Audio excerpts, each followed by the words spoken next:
এখন আমরা ন্যাপথালিনের প্রস্তুতি থেকে একটা প্রশ্ন দেখব। প্রশ্নটি হচ্ছে, হাওয়ার্থ পদ্ধতিতে ন্যাপথালিনের সংশ্লেষণ লিখো। এই প্রশ্নটা অনেক গুরুত্বপূর্ণ এবং এর পরীক্ষা আসতে পারে। ন্যাপথালিন তৈরির একটি বহুল প্রচলিত পদ্ধতির নাম হচ্ছে হাওয়ার্থ সংশ্লেষণ পদ্ধতি। এটি নিম্নে বর্ণিত ধাপসমূহের মাধ্যমে সম্পন্ন হয়।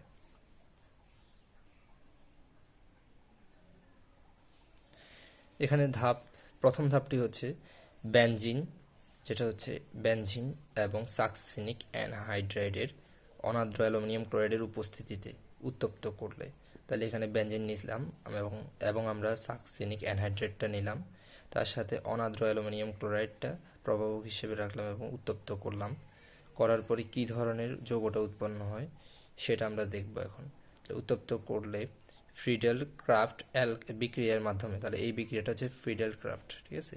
ফ্রিডেল ক্রাফট অ্যালুমিনিয়াম ক্লোরাইডটা যদি থাকে সেটাকে আমরা ফ্রিডেল ক্রাফট বলি। অনার্দ্র অ্যালুমিনিয়াম ক্লোরাইডের উপস্থিতিতে উত্তপ্ত করলে সেই বিক্রিয়াটাকে আমরা ফ্রিডেল ক্রাফট বলে থাকি। বিক্রিয়ায় বিটা বেনজয়েল প্রোপায়োনিক অ্যাসিড উৎপন্ন হয়, তাহলে এই যৌগটার নাম হচ্ছে বিটা বেনজয়েল প্রোপায়োনিক অ্যাসিড। এটি কীভাবে তৈরি হয় ওই জিনিসটা হচ্ছে আমরা দেখব। যখন আমি অনার্দ্র অ্যালুমিনিয়াম ক্লোরাইড দিব এবং উত্তপ্ত করব, তখন সাকসিনিক অ্যানহাইড্রেটটা বেনজিনের সাথে যুক্ত হয়ে যাবে। কিভাবে যুক্ত হয়ে যাবে? এখানে দেখতেছি একটা চক্রের মতো আছে এবং এখানে একটা অক্সিজেন আছে। তো অক্সিজেনের যেহেতু যোজনী দুই, সেজন্য দুই দিকে দুইটা বন্ধন আছে। তো এখন আমরা কি করব? এখন যখন অ্যালুমিনিয়াম ক্লোরাইড দিয়ে উত্তপ্ত করব, তখন অক্সিজেনের এখান থেকে একটা বন্ধন ভেঙে যাবে। এই বন্ধনটা ভেঙে গিয়ে এই বন্ধন মানে অক্সিজেনটা এই বন্ধন থেকে সরে যাবে, সরে গিয়ে এই বন্ধনটা যুক্ত হবে বেনজিনের সাথে। তাহলে আমরা দেখতেছি কার্বনটাকে যদি আমি এখানে রেখে দিই এবং এই অক্সিজেনটাকে যদি আমি সরিয়ে ফেলি, শুধু এই বন্ধনটাকে যদি আমি বেনজিনের সাথে যুক্ত করে দিই, তাহলে কী ধরনের যৌগ তৈরি হয় আমরা খেয়াল করি। তাহলে এখানে বন্ধনটা যুক্ত হলো। এরপরে এই পাশে কার্বনের উপর অক্সিজেন ছিল, ওইটা রয়ে গেছে, এবং এখানে CH2 ছিল, CH2 রয়ে গেছে, এবং এখানে কার্বন এবং অক্সিজেন ছিল, ওইটা রয়ে গেছে। তাহলে এখানে অক্সিজেনটা যেভাবে ছিল ওভাবে ওইটাও রয়ে গেছে। যেহেতু অক্সিজেনের যোজনী আমি একটু আগে বললাম যে দুই, সেজন্য দুইটা বন্ধন ছিল। এখন তো যেহেতু আমি একটা বন্ধন বেনজিনের সাথে দিয়ে দিয়েছি, তাহলে অক্সিজেনের একটা যোজনী কমে গেছে, মানে যোজনীর জন্য একটা বন্ধন কমে গেছে, সেজন্য একটা বন্ধন আমাদের লাগবে, অথবা একটা পরমাণু লাগবে যেটা দিয়ে আমাদের ব্যালেন্সটা হয়ে যাবে। তাহলে এখানে আমরা যে বন্ধনটা যুক্ত করেছিলাম, মূলত এখানে কার্বনেরও কী ছিল, যোজনী 4 ছিল, 1 2 3, আর একটা ভিতরে হাইড্রোজেন ছিল, মোট মিলে 4টা ছিল, মানে 4 বন্ধন ছিল। তো ওই জায়গায় আমরা কিভাবে এই বন্ধনটা আবার যুক্ত করতে পারছি, কারণ বন্ধনটা 5টা হয়ে যাচ্ছে, না হলে ওখানে যে ভিতরে হাইড্রোজেনটা ছিল ওইটা বের হয়ে গেছে। ওইটা বের হয়ে যাওয়ার কারণে এখানে 1টা 2টা 3টা, মানে 3টা বন্ধন ছিল, আর একটা বন্ধনের জন্য এই বন্ধনটা যুক্ত হয়ে 4টা বন্ধন তৈরি হয়েছে, যেমন 1টা 2টা 3টা 4টা। তাহলে ভিতরে যে হাইড্রোজেনটা ছিল ওইটা কোথায় গেল? ওইটা ওই অক্সিজেনের সাথে যুক্ত হয়ে এখানে অক্সিজেনের যোজনীয় পূরণ করলো। অক্সিজেনের এখানে একটা বন্ধন, এখানে হাইড্রোজেনের সাথে একটা বন্ধন, দুইটা বন্ধন, কিন্তু এই অক্সিজেন আর হাইড্রোজেনটা কিন্তু এটার সাথে জোড়া লাগে নাই। এটা চিত্র আঁকার ক্ষেত্রে এরকমটা লাগছে। এটা এই চিত্রটাকে আমি যদি এখানে আবার আঁকি, তাহলে বোঝা যাচ্ছে যে অক্সিজেন এবং হাইড্রোজেনটা এইভাবে যুক্ত হয়েছে, ঠিক আছে। তাহলে আমরা প্রথম ধাপটা আশা করি বুঝতে পারছি। এবার আমরা দ্বিতীয় ধাপের দিকে তাকাবো। দ্বিতীয় ধাপে হচ্ছে যে বিটা বেনজয়েল প্রোপায়োনিক অ্যাসিডটা ছিল, সেটাকে আমরা বিটা বেনজয়েল প্রোপায়োনিক অ্যাসিডের কিটো গ্রুপকে জিঙ্ক অ্যামালগাম ও গাঢ় হাইড্রোক্লোরিক দ্বারা ক্লিমেনসন পদ্ধতিতে বিজারণ করলে গামা ফিনাইল বিউটাইরিক অ্যাসিড উৎপন্ন হয়। তাহলে এখানে আমরা যে বিক্রিয়াটা করতেছি সেটার নাম হচ্ছে ক্লিমেনসন পদ্ধতি। আগেরটা ছিল ফ্রিডেল ক্রাফটস, এবার এটা হচ্ছে ক্লিমেনসন পদ্ধতি। এবং ক্লিমেনসন পদ্ধতি কাকে বলে? যেখানে আমরা জিঙ্ক অ্যামালগামটা দিব এবং গাঢ় হাইড্রোক্লোরিক অ্যাসিড দিয়ে বিক্রিয়াটা ঘটাবো, সেটার নামই হচ্ছে ক্লিমেনসন পদ্ধতি। আর যেটা ছিল অনার্দ্র অ্যালুমিনিয়াম ক্লোরাইডের সাহায্যে উত্তপ্ত করবো, সেটা হচ্ছে গিয়ে ফ্রিডেল ক্রাফটস। তো আমরা এখানে যে ধাপ 1-এ উৎপন্ন যৌগটা ছিল, ওই যৌগটার সাথে এখন আমরা বিজারণটা করব জিঙ্ক অ্যামালগামের গাঢ় হাইড্রোক্লোরিক অ্যাসিডের উপস্থিতিতে ক্লিমেনসন পদ্ধতিতে। তো যখন আমরা এটাকে বললাম যে বিজারণ মানে হচ্ছে হাইড্রোজেন যুক্ত হবে। তো হাইড্রোজেন যুক্ত হওয়ার জন্য আমরা এখানে যেহেতু এটা জিঙ্ক অ্যামালগামের সাথে বিক্রিয়াটা হাইড্রোক্লোরিক অ্যাসিড দিচ্ছি, এখান থেকে হাইড্রোজেন আসবে এবং 4 অণু আমরা জায়মান হাইড্রোজেন নিলাম। ওই হাইড্রোজেনগুলো এখানে কি প্রভাব ফেলতেছে ওইটা আমরা খেয়াল করবো। এখন আমরা এখানে খেয়াল করলে দেখবো যে অক্সিজেন আছে উপরে, এখানে অক্সিজেন আছে। আমরা যদি 4 অণু হাইড্রোজেন বা জিঙ্ক অ্যামালগামের সাথে বিক্রিয়া করি, তাহলে 4 অণু হাইড্রোজেন দিয়ে, তাহলে একটা অক্সিজেন অণু এখান থেকে সরে যাবে, সরে গিয়ে এখান থেকে 2টা হাইড্রোজেন প্রবেশ করবে এখানে। তাহলে আগের মতো বেনজিনের রিংটা রয়ে গেছে এবং এখানে কার্বন যেভাবে ছিল CH2 carbon oxygen hydrogen, hydroxyl ion সব কিছু আগের মতো রয়ে গেছে। শুধু এই জায়গায় যে কিটো গ্রুপটা আছে, এটাকে আমরা কিটো গ্রুপ বলে থাকি। সিও থাকলে ওই কিটো গ্রুপের অক্সিজেনটাকে আমরা সরিয়ে এখানে নতুন করে 2টা হাইড্রোজেন প্রবেশ করালাম, ঠিক আছে। ওই জন্য আমাদের এখানে 4 অণু হাইড্রোজেন নিয়েছি। 4 অণু হাইড্রোজেনের মধ্যে 2টা হাইড্রোজেন এখানে যুক্ত হলো, আর 2টা হাইড্রোজেন এবং ওই অক্সিজেন মিলিত হয়ে পানি তৈরি করলো। আশা করি এবার আমরা ধাপ 2টা বুঝতে পেরেছি। আমরা যে যৌগটা পেয়েছি, এই যৌগটার নাম হচ্ছে alpha gamma phenyl butyric acid. Gamma phenyl butyric অ্যাসিডটা পেয়েছি। ওই অ্যাসিডকে আমরা ধাপ 3-এর মধ্যে গাঢ় সালফিউরিক অ্যাসিডের উপস্থিতিতে উত্তপ্ত করলে চক্রায়নের মাধ্যমে আলফা টেট্রালন গঠিত হবে। আলফা টেট্রালনটা কীভাবে গঠিত হবে ওইটা আমরা দেখব। আমরা যখন সালফিউরিক অ্যাসিড দিব এবং উত্তপ্ত করব, তখন আমরা এখানে একই রকম যৌগটাই থাকবে, আগে যে যৌগটা পেয়েছি এই যৌগটাই থাকবে। শুধু এখানে আমরা এক্সট্রা করে এই জায়গায় যে ভিতরে একটা হাইড্রোজেন ছিল, এই কার্বনের ভিতরে আমরা জানি কি চারটা বন্ধন মিলানোর জন্য 1 2 3 ভিতরে একটা হাইড্রোজেন আছে নিশ্চয়ই। ওই হাইড্রোজেনটাকে আমরা বের করে দেখিয়েছি। এখানে যে হাইড্রোজেনটা বের করে দেখালাম, এটা দেখানোর উদ্দেশ্য হচ্ছে এই পাশে যে ওএইচটা আছে গামা ফিনাইল বিউটাইরিক অ্যাসিডের মধ্যে যে ওএইচটা আছে, ওই ওএইচটা এবং এই এইচটা মিলিত হয়ে পানি তৈরি করবে। এবং যেহেতু এখান থেকে এই বন্ধনের হাইড্রোজেনটা চলে গেল এবং এই বন্ধনেরও ওএইচটা চলে গেল, বন্ধন দুইটা মিলে এখানে একটা চক্রাকার গঠন তৈরি করবে। মানে বন্ধনটা নিয়ে গেছে ওরা, এখান থেকে হাইড্রোজেনের এই বন্ধনটা নিয়ে গেছে, হাইড্রোক্সিলটা বন্ধনটা নিয়ে গেছে। এই জায়গায় যোজনের মানে এই জায়গাও কমে গেছে, এই জায়গাও কমে গেছে, দুটোটা ব্যালেন্স করার জন্য এখানে একটা নতুন বন্ধন সৃষ্টি হয়েছে এবং এটা জোড়া লেগে গেছে, একসাথে চক্রাকার হয়ে গেছে চক্রায়নের মাধ্যমে আলফা টেট্রালন। এই যৌগটার নাম হচ্ছে আলফা টেট্রালন এবং এখানে পানি তৈরি করলো ওএইচ এবং হাইড্রোজেন মিলিত হয়ে। এরপর হচ্ছে ধাপ 4। ধাপ 4 হচ্ছে গাঢ় হাইড্রোক্লোরিকের উপস্থিতিতে জিঙ্ক অ্যামালগাম দ্বারা, যেহেতু আমরা দেখতেছি এখানে এখন কি করতে হবে, আমাদের সবকিছু মিলে যাচ্ছে CH2 CH2 CH2, শুধু এখানে CO আমাদের একটা এখানে যেহেতু আমরা এটা কি পড়তেছি, আমরা এটা ন্যাপথালিনের প্রস্তুতি পড়তেছি, সেজন্য আমাদের ন্যাপথালিনের প্রস্তুতির জন্য ন্যাপথালিন তৈরি করতে হবে। সেজন্য আমাদের ন্যাপথালিন তৈরি করার জন্য এখানে সিওটা তো থাকতে পারবে না। সিওটা দৌড়ানোর জন্য আমরা এখান থেকে আগের মতো করে ধাপ, আমরা নিশ্চয়ই ধাপ 2-এ করেছিলাম যে জিঙ্ক অ্যামালগাম দ্বারা যে কিটো গ্রুপটাকে আমরা ভ্যানিশ করেছিলাম, সেইমভাবে আমরা এখানে আরেকটা কিটো গ্রুপ আছে, ওইটাকে একই রকমভাবে আমরা গাঢ় হাইড্রোক্লোরিকের উপস্থিতিতে জিঙ্ক অ্যামালগাম দ্বারা আলফা টেট্রালনকে বিচারিত করলে টেট্রালিন উৎপন্ন হবে। সেম জিনিসটা এখানে হবে, শুধু এই জায়গাটার মধ্যে আমরা 4 অণু জাইমান অক্সিজেন জিঙ্ক অ্যামালগামের মাধ্যমে যদি জাইমান অক্সিজেন আনি বিজারণ করি, তাহলে এখান থেকে 2 অণু মিলিত হয়ে এই অক্সিজেনের সাথে 2টা জাইমান হাইড্রোজেন মিলিত হয়ে অক্সিজেনের সাথে পানি তৈরি করবে, আর 2টা হাইড্রোজেন ওই জায়গায় যোজনীটা পূরণ করবে। তো এখানে দেখতেছি CH2, এখানেও CH2, এখানেও CH2, এখানেও CH2।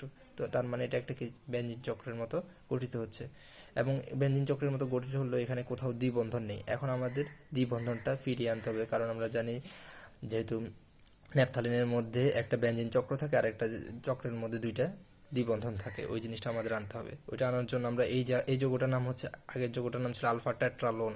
যখন আমি জাইমান হাইড্রোজেন দিয়ে কিটো গ্রুপটাকে অপসারণ করলাম, তখন এই যৌগটার নাম হয়ে গেছে টেট্রালিন।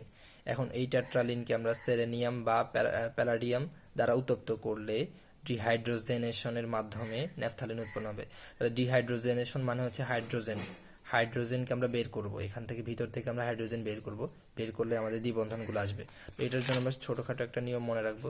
সেই নিয়মটা হচ্ছে গিয়ে একটি বন্ধন, আমাদের যেহেতু দুইটা বন্ধন লাগবে, এখন একটা বন্ধন পাইতে হলে আমাদেরকে 2টা হাইড্রোজেন পরমাণুকে অপসারণ করতে, ভেতর থেকে 2টা হাইড্রোজেন বের করতে হবে। 2টা হাইড্রোজেন বের করলে আমরা একটা বন্ধন পাবো। এরকম করে আমাদের যেহেতু 2টা বন্ধন লাগবে, আমাদের 4টা হাইড্রোজেন পরমাণুকে বের করতে, অথবা 2 অণু হাইড্রোজেন পরমাণু অণু বের করতে হবে, ঠিক আছে। তো আমরা এখানে যে টেট্রালিনটা পেয়েছি, এটাকে আমরা যদি CH2 গুলাকে না দেখাই, মানে ভিতরে যদি থাকে, তাহলে আমরা এইভাবে লিখতে পারি, এই যৌগটা মানে একক বন্ধন নাই, এখানে কার্বনের 2টা বন্ধন এবং আর 2টা হাইড্রোজেন ভিতরে আছে, এইভাবে করে প্রতিটা কার্বনে আছে। তো আমরা এখান থেকে সেলেনিয়াম এবং বা প্যালাডিয়াম এর উপস্থিতিতে উত্তপ্ত করলে, তাহলে আমরা এখান থেকে কী পাবো, টেট্রালিনকে আমরা উত্তপ্ত যখন করব, তখন এখান থেকে যদি 2টা হাইড্রোজেন এবং এখান থেকে 2টা হাইড্রোজেন পরমাণু অপসারণ করি, তাহলে 2 অণু হাইড্রোজেন অণু অপসারণ করলে এখানে একটা বন্ধন এবং এখানে একটা বন্ধনের সৃষ্টি হবে এবং এটার নাম হবে ন্যাপথালিন। তো আশা করি এই প্রশ্নটা আমরা বুঝতে পেরেছি। এখন আমরা এই চিত্রগুলা খাতায় লেখার চেষ্টা করব। এখন আমরা ধাপ একটা দেখব। ধাপ একের মধ্যে আমরা বলছিলাম বেনজিন থাকবে একটা। প্রথমত আমরা বেনজিনটা এঁকে নেব।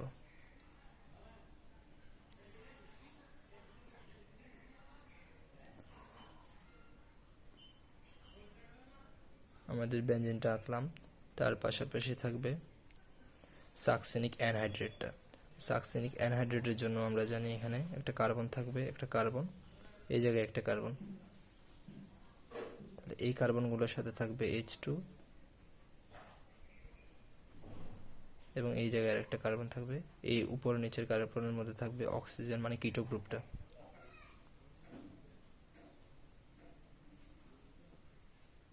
এরপর এখানে থাকবে অক্সিজেনটা, এবং এখানে যখন আমরা বিক্রিয়াটা ঘটাবো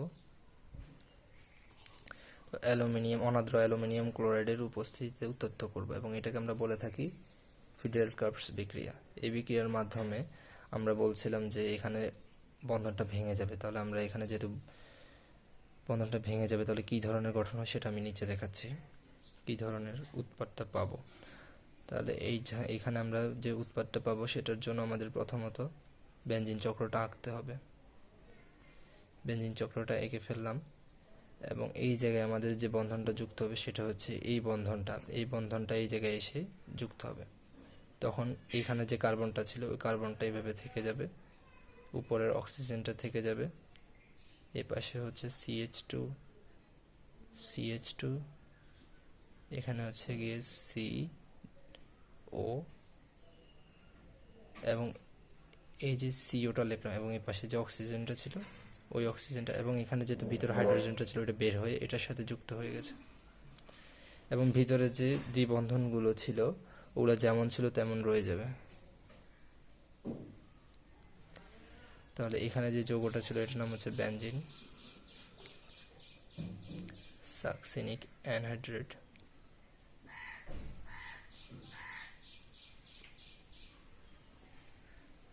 অ্যানহাইড্রাইড। এরপরে নিচে যে যৌগটা পাইছে সেটার নাম হচ্ছে বিটা বেনজোইল প্রোপাইওনিক অ্যাসিড।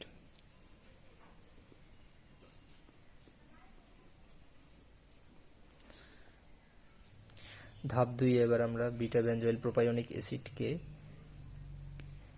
ক্লিমেনসন পদ্ধতিতে জিঙ্ক অ্যামালগাম ও গাঢ় হাইড্রোক্লোরিক অ্যাসিডের সাহায্যে বিজারণ করব। সেজন্য প্রথমত আমাদের বিটা বেনজোইল প্রোপাইওনিক অ্যাসিডকে আঁকতে হবে। আগের মতো করে আমরা বিটা বেনজোইল প্রোপাইওনিক অ্যাসিডটা আঁকবো।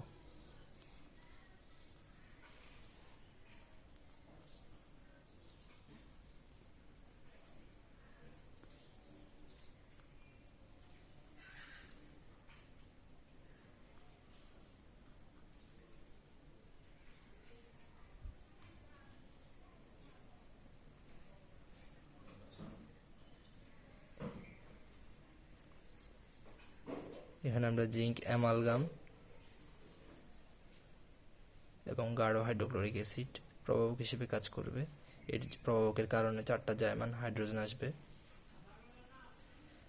এবং আমরা এখানে দেখতেছি কিটো গ্রুপকে আমরা অপসারণ করব। সেই কিটো গ্রুপটা হতে পারে আমাদের এই যৌগটার, মানে এই জায়গাটার কিটো গ্রুপটাকে আমরা অপসারণ করব। এই জায়গাটার কিটো গ্রুপকে যদি আমি অপসারণ করে থাকি তাহলে কি ধরনের যৌগ গঠিত হতে পারে আমরা দেখি। আমরা এখানে প্রথমত বেনজিনটাকে আঁকলাম, তার পাশে রয়েছে কার্বনটা, এবং এখান থেকে অক্সিজেনটা চলে গেল। অক্সিজেনটা চলে গিয়ে এখানে 2 বন্ধন ছিল, 2 বন্ধনকে ব্যালেন্স করার জন্য 2টা হাইড্রোজেন আসবে। তো এটাকে আমরা চাইলে শুধু H2O লিখতে পারি, অথবা নাইলে আমরা এভাবে করে H লিখতে পারি। CH2 আর বাকি সব আগের মতো রয়ে যাবে, C ডাবল বন্ড O, এবং এখানে থাকবে OH। বন্ধনগুলো যেভাবে ছিল ওভাবে রয়ে যাবে। প্লাস আমাদের এখানে যে অক্সিজেনটা বের হয়েছে ওইটা 2টা হাইড্রোজেনের সাথে মিলিত হয়ে H2O তৈরি করবে। তো এই যৌগটার নাম হচ্ছে গিয়ে আমাদের gamma phenyl butyric acid. Gamma phenyl butyric acid. Acid কি করে, এখানে COOH আছে, COOH, সেজন্য এটা একটা অ্যাসিড। তো আমরা ধাপ 3-এ চলে যাচ্ছি, যেহেতু লম্বা হয়ে যাচ্ছে ভিডিওটা, আমরা দ্রুত শেষ করব। এখানে আমরা গামা ফিনাইল বিউটাইরিক অ্যাসিডটাকে আঁকছি আবার।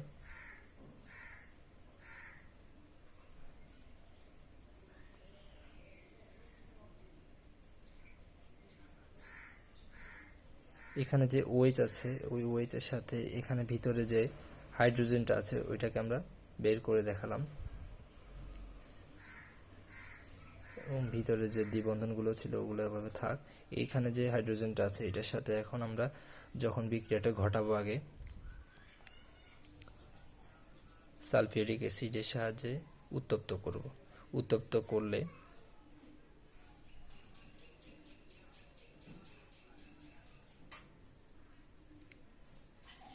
এখানে CH যেভাবে আছে ওভাবে থাক, CH2 CH2 CO, এবং এই জায়গায় যে হাইড্রোজেনটা ছিল ওই হাইড্রোজেনটা এবং এই OH-টা যুক্ত হয়ে যাবে, যুক্ত হয়ে আমাদের তৈরি করবে পানি H2O। তাহলে এইখানের যে বন্ধনটা কার্বনটা আছে এবং ভিতরে যে বন্ধনের ঘাটতি আছে ওটা পূরণ করার জন্য এখানে একটা বন্ধনের সৃষ্টি হবে। তাহলে এই যৌগটা চক্রায়ন হয়ে গেছে, চক্রায়নের মাধ্যমে এটা তৈরি হয়ে করেছে আলফা টেট্রালোন।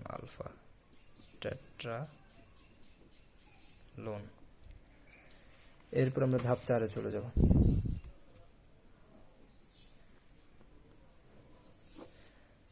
ধাপ 4-এর মধ্যে যে আলফা টেট্রালোনটা ছিল ওইটাকে আমরা আবার কিটো গ্রুপটাকে অপসারণ করার জন্য ক্লিমেনসন পদ্ধতিতে বিজারণ করব।